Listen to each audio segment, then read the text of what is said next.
আসসালামু আলাইকুম। বিয়ের পর এই দ্বিতীয়বারের মতন আমি চলে যাচ্ছি আমার জামাইয়ের পাতানো দাদু বাড়িতে এবং আমাদের সাথে যাচ্ছে আমার শাশুড়ি এবং দেবর। তো ওখানে গিয়ে আমরা সবাই মিলে কি কি করলাম সেটাই কিন্তু থাকবে এই ভ্লগে। একদম সকাল সকাল আমরা সবাই মিলে রওনা দিয়ে দিই। আর যেহেতু সকালবেলা আমরা কেউ ব্রেকফাস্ট করি নাই, তো গাড়ির মধ্যেই আমরা সিঙ্গারা কিনে নিই। আর দেখেন ওই দিন কি পরিমাণে বৃষ্টি ছিল। যাই হোক, অলমোস্ট 2 ঘন্টার মধ্যে কিন্তু আমরা পৌঁছে যাই আমাদের কাঙ্ক্ষিত জায়গায়। বিয়ের পরপরই কিন্তু আমার এখানে একবার আসার সৌভাগ্য হয়েছিল। আর জায়গাটা যে কি যে সুন্দর, আর ভিতরে ঢুকার সাথে সাথেই ছিল একটা বড় ড্রয়িং রুম। যেহেতু গরমের মধ্যে আমরা চলে আসছিলাম, তো ঢুকার সাথে সাথে আমাদের জন্য নিয়ে আসে ঠান্ডা ঠান্ডা লেবুর শরবত। আর এই 1 কাপ লেবুর শরবত খেয়ে মনে হচ্ছিল পরহানটা একদম জুড়াই গেছিল। আলহামদুলিল্লাহ। এখন আসুন আপনাদের একটু বাসাটা ঘুরে দেখাই। এটা হচ্ছে দোতলা, আর দোতলাতে কিন্তু মোটামুটি 5টা রুম আছে। এই যে এখন যে রুমটাতে ঢুকতেছি এটা হচ্ছে ফ্রন্ট সাইডের রুম। আর এই যে রুমটা আছে এই রুমটা মোটামুটি অনেক বড় সাইজে। আর এখানের যে 2টা বারান্দা আছে তার একটা থেকে একদম সামনের যে ফ্রন্ট সাইডের ভিউ আছে সেটা পুরোপুরি দেখা যাচ্ছে। এরপরে আরেকটা রুম দেখাই, এটা হচ্ছে পিছন সাইডের রুম। আর এখান থেকে কিন্তু পিছনের যে ভিউ আছে সেগুলো দেখা যাচ্ছিল, আর পাশে একটা বারান্দা ছিল। মোটামুটি সব রুমের স্ট্রাকচারও সেম, প্লাস সাইজও মোটামুটি সেমই। আর এখানে কিন্তু শুধু আমাদের ফ্যামিলি আসে নাই, সাথে কিন্তু আরো অনেক মানুষজন নিয়ে আসছি আমরা। তার মধ্যে ছিল এই ছোট্ট বগো। তুমি লিচু পারবা?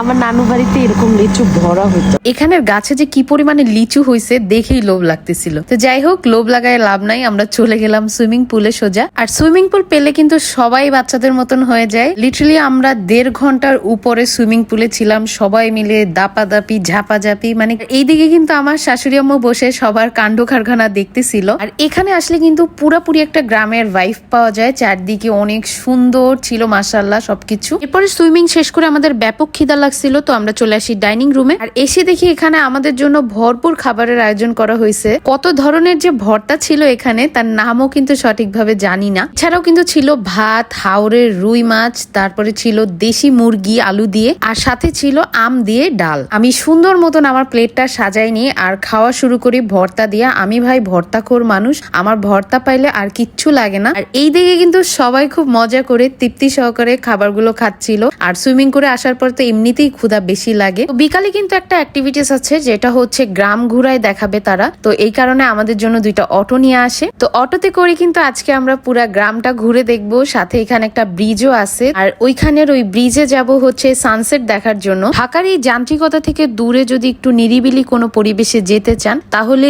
এই জায়গাটা কিন্তু আপনাদেরই জন্য। আমার শাশুড়ি এবং দেবরের কিন্তু খুবই ভালো লাগছে এখানে এসে। এরপরে সন্ধ্যা হওয়ার আগে আগেই আমরা চলে আসি রিসোর্টে। আর এসে দেখি রিসোর্টে আমাদের জন্য মাটির চুলাতে একদম গরম গরম চিতই পিঠা আর ভাপা পিঠা বানানো হচ্ছিল। আর সাথে করা হচ্ছিল কিন্তু লাইভ বারবিকিউ। বারবিকিউটা দেখতে যে কি সুন্দর হয়েছিল মাশাআল্লাহ। জাস্ট একবার চিন্তা করেন এই গ্রামের পরিবেশে বাসার ছাদে বসে এরকম গরম গরম পিঠা আর সাথে বারবিকিউ খেতে যে কি মজা লাগবে। আর সাথে যদি থাকে পুরা পরিবার তাহলে তো কোনো কথাই নাই। আর এখানে কিন্তু আপনারা চাইলে আমাদের মতন এরকম ফুল ফ্যামিলি এবং ফ্রেন্ড সার্কেল নিয়ে ঘুরে আসতে পারেন। আর এই রিসোর্টে ঘুরে আসার জন্য যোগাযোগ করতে পারেন তাদের ফেসবুক পেজে, যেখানে আপনারা সব ধরনের প্যাকেজের ডিটেলস পেয়ে যাবেন। তো যাই হোক, এরপরে লাস্টলি 1 কাপ চা খেতে খেতে আমরা সবাই মিলে একটু আড্ডা দিই, তারপরে রেস্ট নেই। এরপরে রাতের দিকে আমাদের ডিনার দিয়ে দেয়। আর ডিনারে ছিল পোলাও, রোস্ট, গরুর মাংস, সাথে ছিল একটা সবজি। এরপরে প্লেটে একটু একটু খাবার নিয়ে খাওয়া শুরু করি। আর যেহেতু সন্ধ্যা একটা ভারী নাস্তা করা হয়েছে, তো যার কারণে তেমন একটা ক্ষুধাও ছিল না। তারপরে সবাই মিলে আমরা ডিনারটা শেষ করি। ডিনারের লাস্টে কিন্তু ছিল একটা মজাদার মিষ্টি। আর সকালবেলা কিন্তু পাখির কিচিরমিচির শব্দেই ঘুমটা ভেঙে যায়, একদম গ্রামের বাড়ির মতন। সকাল সকাল ঘুম থেকে উঠে দেখি আমাদের জন্য ব্রেকফাস্ট রেডি করে রাখছে। ব্রেকফাস্টে ছিল